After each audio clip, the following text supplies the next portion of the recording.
1981, Gary Wolf, un jeune auteur américain, publie un roman, une histoire de détective, un livre à suspense dans le Los Angeles des années 40, avec pour particularité une cohabitation entre des personnages réels et des héros de dessins animés. Le livre rencontre un certain succès et du coup il arrive aux oreilles de Disney qui va acheter des droits d'adaptation et qui va même miser beaucoup sur le nouveau projet. Ben ouais, le concept il est excellent et ça pourrait devenir un gros succès, un bon blockbuster, surtout que c'est une époque où Disney essaye encore de sortir des clous et ose encore faire des productions originales. Disney se cherche et ça donne des ovnis comme le Trou Noir ou le Dragon du Lac de Feu.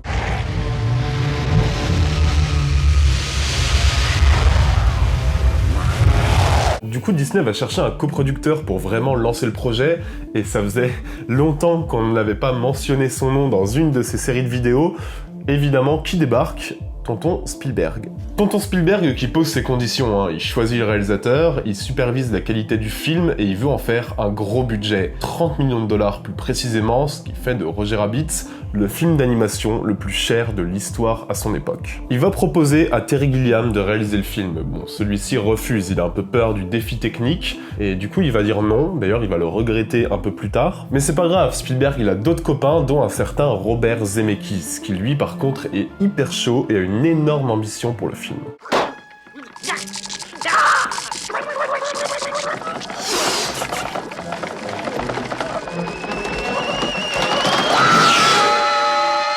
La présence de Spielberg va convaincre de nombreux studios à prêter leurs personnages pour le film. Un film qui s'entoure extrêmement bien puisque c'est Richard Williams, une grande référence de l'animation, un mec qui est multi-récompensé, qui va gérer les séquences animées. Après une production hyper compliquée, à devoir gérer les égos de chaque studio, à faire greenlighter un scénario après des dizaines de versions, le tournage peut enfin commencer le 2 septembre 1986 et il va durer 7 mois. C'est un tournage assez compliqué et extrêmement long et en plus, surtout à partir de là, le film aura besoin de 14 mois supplémentaires de post-production qui va nécessiter plus de 300 animateurs. Gingerbread lane's this way. So valiant, you call a cab or what? Hubba. Allow me, mademoiselle. Roger Rabbit, c'est un gouffre financier qui dépassera son budget pour atteindre 40 millions de dollars. Et autant vous dire que quand Disney voit le film, il commence un peu à s'inquiéter. Des séquences très matures, des allusions sexuelles, une ambiance polar, bon alors ils savent pas trop ce qu'ils ont sous les yeux, même s'ils sont évidemment époustouflés par la performance technique. Disney n'a pas d'autre choix que de prendre le risque de sortir le film avec une grosse promo, et le 22 juin 1988, Roger Rabbit sort enfin en salle. Ce sera un gros succès, 330 millions de dollars au box-office, et surtout des critiques assez unanimes. Betty? Long time no see. What are you doing here? Work's been kinda slow since cartoons went to color. Le film est salué, bon alors évidemment en premier lieu pour sa technique hallucinante qui est révolutionnaire, qui impressionne tout le monde et qui garantit au film un statut d'expérience. Le genre de statut qui va attirer, qui va donner un bouche à oreille très positif. Mais même en plus de ça en fait, Roger Rabbit, il est évidemment novateur, mais il est surtout considéré immédiatement comme un grand divertissement généreux. Un film osé, ambitieux, un film qui est très bien écrit et très maîtrisé, qui va marquer le début de l'animation moderne et surtout le renouveau de Disney.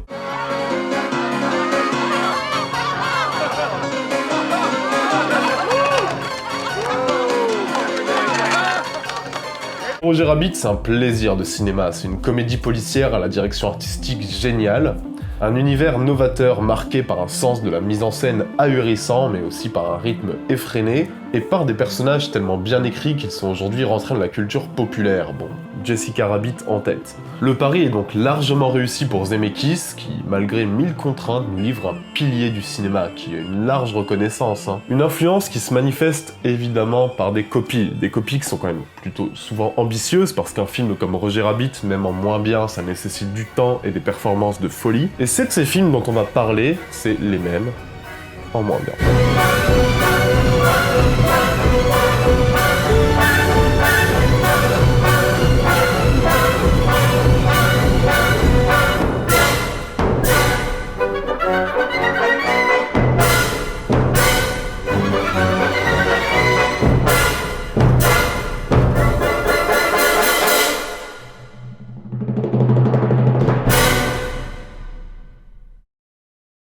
le premier film, on va parler d'un mec dont on a déjà parlé pas mal de fois dans ces séries de vidéos, vous le connaissez, c'est Ralph Bakshi. Le mec qui est derrière les super films d'animation Ice and Fire ou encore les Sorciers de la Guerre. Le mec, en 1992, il est embauché pour faire une repompe absolue de Roger Rabbit, un film qui mêle donc prise de vue réelle et animation, un film qui s'appelle Cool World. Dans Cool World, un dessinateur de BD se retrouve plongé dans l'univers de ces BD, qui sont des BD vicieuses, qui sont des BD décalées, ce qui lui permet de rencontrer une créature animée de rêve qui est complètement Jessica Rabbit, mais qui ne s'appelle pas Jessica Rabbit, c'est tout comme, et une galerie de personnages loufoques. Et le moins qu'on puisse dire, c'est que Cool World porte assez mal son nom, parce qu'on est vraiment face à un Roger Rabbit version film d'horreur.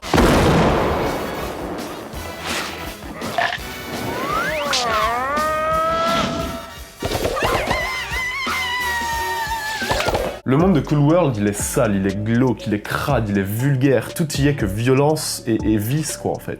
On parle d'alcool, on parle de sexe, les paysages et l'animation sont bon, techniquement irréprochables mais sont complètement horrifiques, les personnages, les toons ils sont difformes, les situations sont toutes hyper bizarres, franchement on se sent pas à l'aise dans cet univers et c'est pas très étonnant hein. C'est pas étonnant parce que si vous vous souvenez, l'univers de Ralph Bakshi il a toujours été comme ça et c'est bizarre de vouloir lui confier un film tout rose, tout Roger Rabbit, non, c'était évident qu'il allait partir dans ses délires. Mais ici, on est quand même dans un film qui va assez loin, hein. Les séquences animées sont d'ailleurs sans doute les plus éprouvantes. Can't go any further than this, Holly. So hot for you, Jack. Yeah. Are you gonna follow the rules?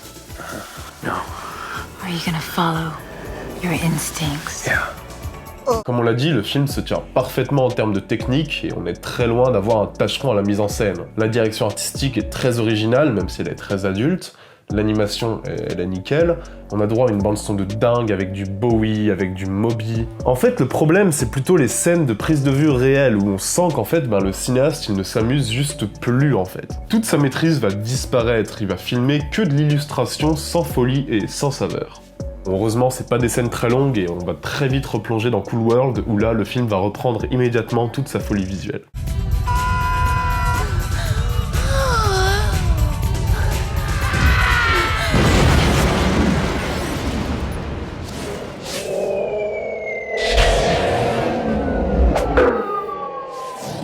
En fait, je dirais que Cool World, il a des vrais défauts, des défauts qui sont liés à une production très compliquée, à une écriture parfois maladroite, à une happy end qui n'a rien à faire là et qui est imposée par le studio. On n'est pas passé loin d'une bien belle version cauchemardesque de Roger Rabbit et on sent qu'il manque pas grand chose pour que Bakshi tienne son pari. Mais en l'état, Cool World n'est même clairement pas son meilleur film. Par contre, son univers, son côté visuel, toute la note d'intention qu'il représente, tout ça c'est hyper réussi. Et en sens, ce serait dommage de mettre le film de côté parce qu'on sent toutes les idées et tout le plaisir du réalisateur dès qu'on lui permet d'exploiter son côté vicieux et décalé. Donc ça reste un film plaisant et facile à voir en fait.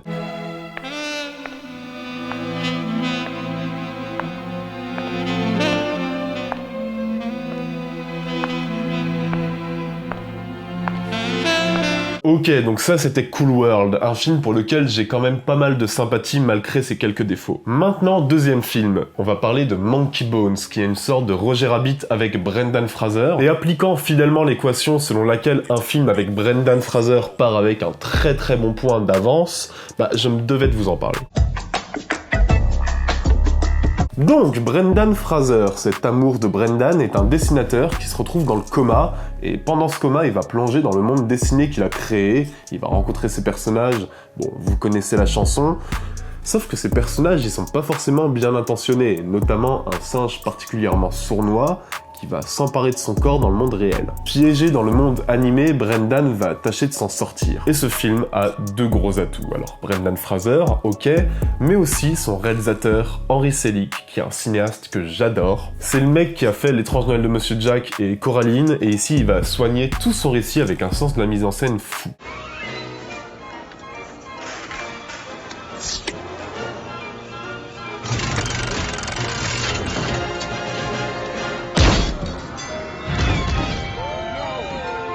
Le film a coûté 75 millions, c'est assez énorme, mais ça permet à Selick de nous livrer un univers visuel complètement dingue. d'une grande richesse et de multiplier les techniques et les effets spéciaux pour lui permettre de concrétiser ses idées graphiques. Ils sont parfois plutôt flippantes, hein. Parfois oniriques aussi, en tout cas elles sont toujours très fortes. Les créatures sont bizarres, il y a quelques scènes d'angoisse hyper bien filmées, et en termes de pure technique, le mec maîtrise son sujet quoi. Franchement, son film est irréprochable, et cet impact visuel, c'est clairement son gros point fort.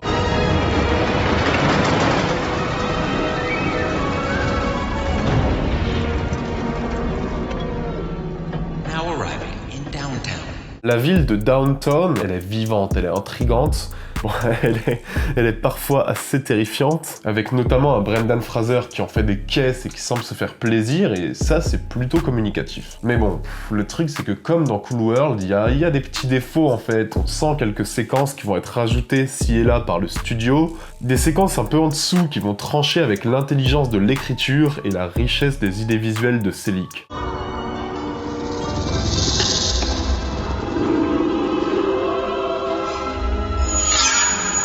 Et c'est dommage parce que Monkey Bone, il a un vrai concept, il a des personnages plutôt sympas. La relation entre les créateurs et les créatures est plutôt bien écrite et plutôt originale. Et surtout, il bénéficie d'une super mise en scène et d'un cinéaste plein d'idées. Donc je dirais que ça reste à voir. Franchement, ça dure 1h30. Et vu le nombre de trouvailles graphiques à la minute, ça vaut quand même largement le coup.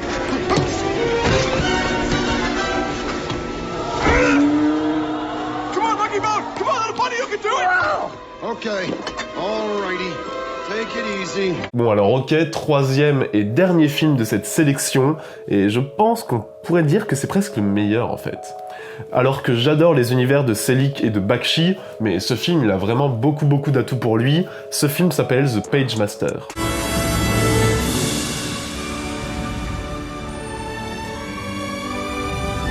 On va suivre un gamin assez impressionnable et timide qui, pour se protéger d'un orage, pénètre dans une bibliothèque qui est tenue, par Doc de Retour vers le futur, et il se retrouve entraîné dans un univers animé et féerique. Dans ce monde étonnant et plein de surprises, il va rencontrer plein de personnages légendaires des classiques de la littérature. Donc va y avoir des Moby Dick, va y avoir des Dr. Jekyll et plein d'autres en fait. C'est un film réalisé par Joe Johnston, c'est une petite pépite de douceur et c'est un film qui a un charme assez incroyable.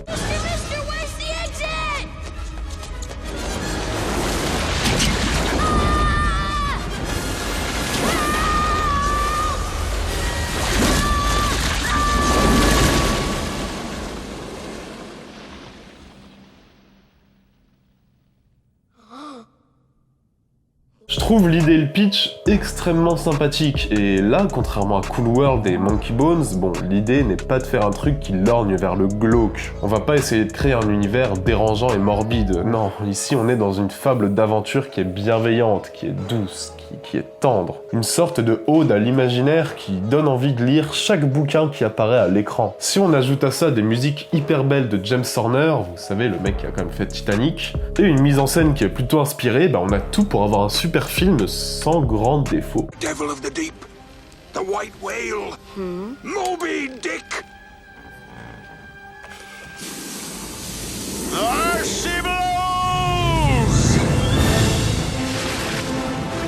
I grin at thee, thou grinning whale. Sans grand défaut, alors ok, si je devais chipoter, je parlerais des séquences d'animation.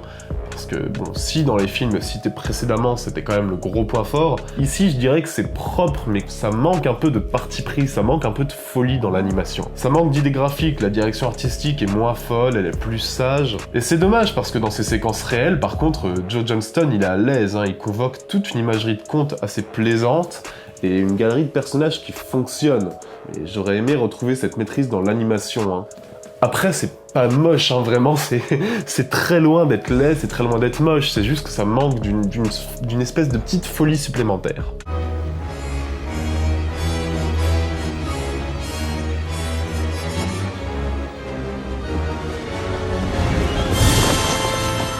I knew it. It's him. Who?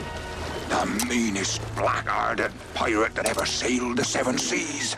En soi, The Pagemaster, c'est une belle déclaration d'amour à l'enfance et au pouvoir de la littérature, sur l'imaginaire, donc c'est un film que oui, je vous conseille. Il arrive à fonctionner grâce à son univers rempli d'une espèce de douce nostalgie, et c'est loin d'être un film juste pour les gosses, hein, loin de là, vraiment, c'est juste un film d'1h30, un vrai petit moment de douceur à passer, et vraiment c'est un visionnage très très confort. It's dark out here. I wish there was a night light. Honey, wish granted. Oh, hooray, hooray, hooray. Breathe it in, mateys.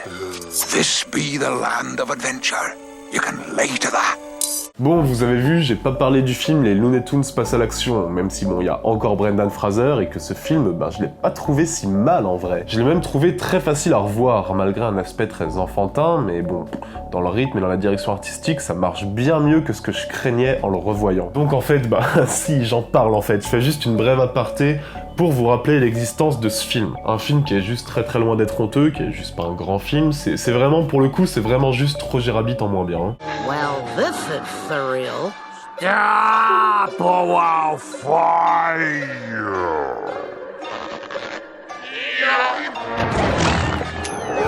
Ok, j'espère que vous aurez découvert des films qui vous auront plu.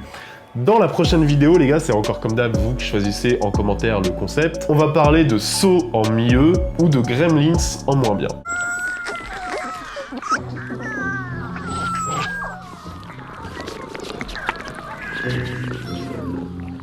Abonnez-vous si c'est pas encore fait, ça donne tellement de force à la chaîne, vous avez pas idée. Si on arrive à péter les 30 000, c'est incroyable. Et surtout, n'oubliez jamais que vous êtes les meilleurs. On se retrouve très bientôt. Ciao à tous, bisous, salut.